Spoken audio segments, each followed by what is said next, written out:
Donc la dernière fois, on a vu comment se connecter à WordPress. Dans ce TD, on va voir le contenu, c'est-à-dire ajouter des articles, ajouter des pages et utiliser l'éditeur. D'accord? Alors d'abord, on se connecte au back-office. Hein. Bien sûr, vous n'oubliez pas wp-admin. Alors, on va faire la différence entre les articles et les pages. On en a déjà parlé en cours. Hein. Donc les articles, c'est quelque chose qui est de l'ordre de l'actualité. Hein, par exemple, ici j'ai pris un site de meubles, un nouveau meuble que l'artisan vient de créer. Hein, alors qu'une page, ça va être quelque chose de beaucoup plus pérenne, une information plus statique, comme par exemple le concept, la localisation de l'entreprise, etc. Et la page, elle s'affiche de la même manière sur le site, mais avec des informations un petit peu différentes. Voilà, donc là, c'est la présentation de l'entreprise, quelque chose qui ne va pas changer dans le temps. Alors pour créer un article, rien de plus simple, hein, on va dans article et on clique sur ajouter en fait pour créer. Et on va voir comment écrire des articles. Ce qui est important, c'est on saisit le titre et ensuite on va aller voir dans les options sur la colonne de droite et on va renseigner catégorie, étiquette et image en avant.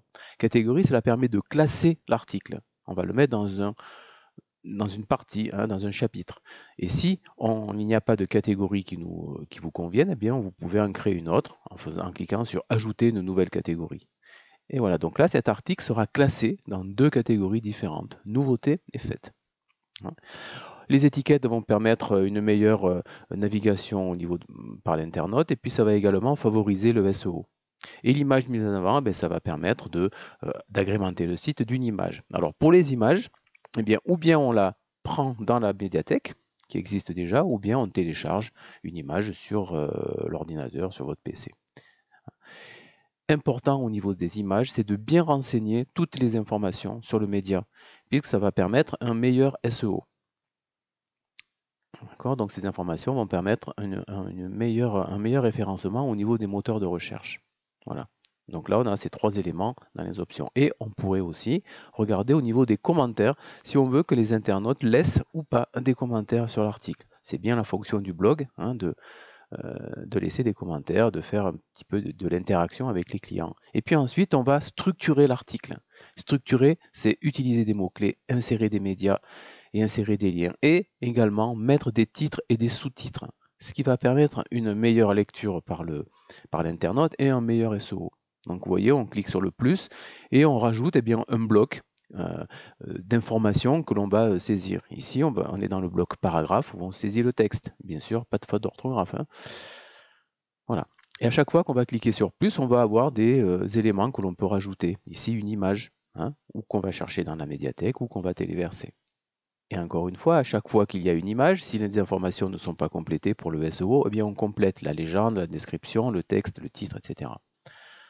C'est vraiment important de bien saisir les informations de l'image. Et à chaque fois, on clique sur le plus pour ajouter un bloc. Quand il n'y a pas ce qui nous intéresse, eh bien on va voir d'autres contenus qui sont disponibles. Alors selon les versions de PrestaShop sur la gauche, mais enfin, en tout cas, c'est toujours les mêmes informations. Et ici, par exemple, la bannière, on va pouvoir ajouter une image sur laquelle on va pouvoir écrire du texte et qui va se positionner en haut de l'article. Hein, donc cette image-là va se positionner en haut de l'article et puis on va pouvoir écrire ce qu'on veut sur l'image. Hein, mais il y a beaucoup d'autres petits modules comme cela, d'autres petits blocs, hein, notamment pour ajouter des vidéos qui sont hébergées sur YouTube. Hein, il suffit d'aller sur YouTube, de cliquer sur partager YouTube, et puis on copie le lien de YouTube, et après WordPress se charge d'embarquer la vidéo. Hein. Nous, on va coller le lien, on embarque, et la vidéo s'incruste automatiquement dans l'article. Allez, un dernier petit élément qui peut être intéressant, c'est des boutons d'action. C'est-à-dire on va écrire quelque chose dans ce bouton ici et on va le rediriger vers un élément. Alors ça peut être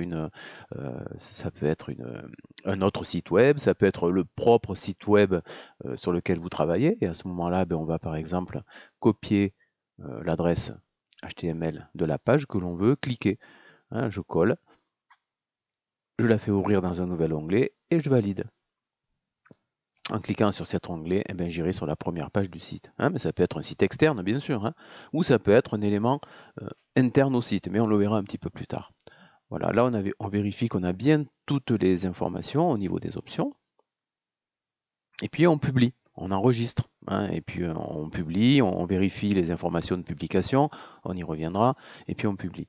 Une fois que cet article est publié, ben, il s'ajoute bien dans la liste des articles, bien évidemment. Et si je vais sur le site pour contrôler cet article, hein, eh bien cet article, il est là.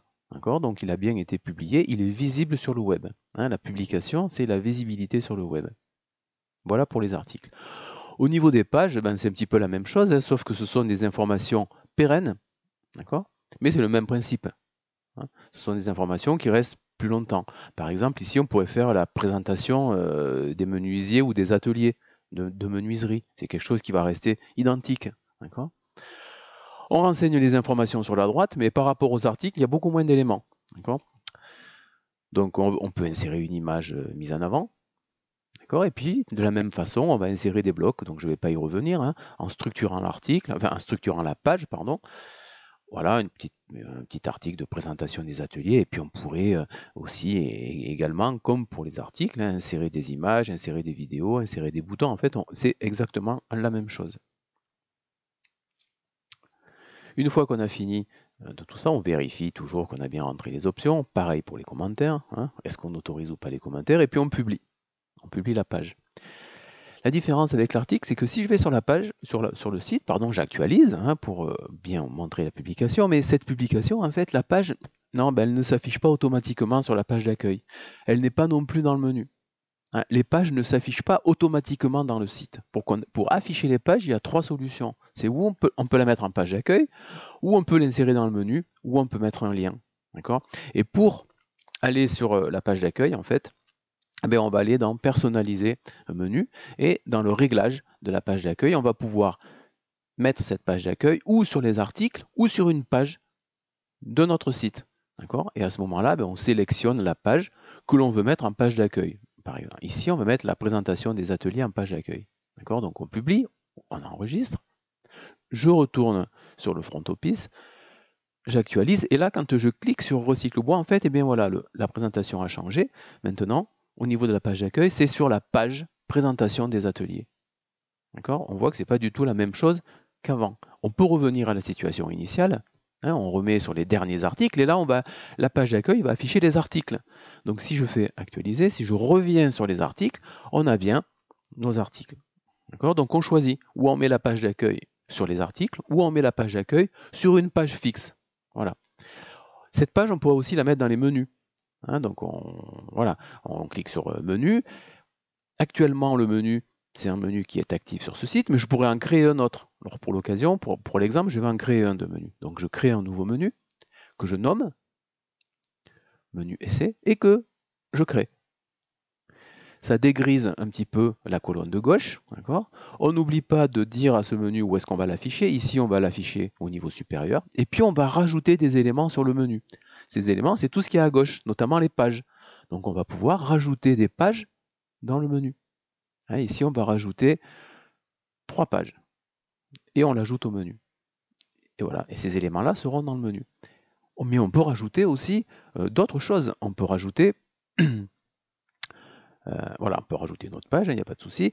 On peut rajouter aussi des articles, même si ce n'est pas vraiment conseillé. Mais il y aurait peut-être un article que vous voudriez présenter dans le menu, on pourrait le mettre. Mais ce n'est pas conseillé, parce que sinon, le menu, il y aurait tous les articles, ça ferait un menu trop important. Et puis surtout, on va rajouter les catégories, qui regroupent, je vous rappelle, les articles, puisque les articles sont classés dans les catégories.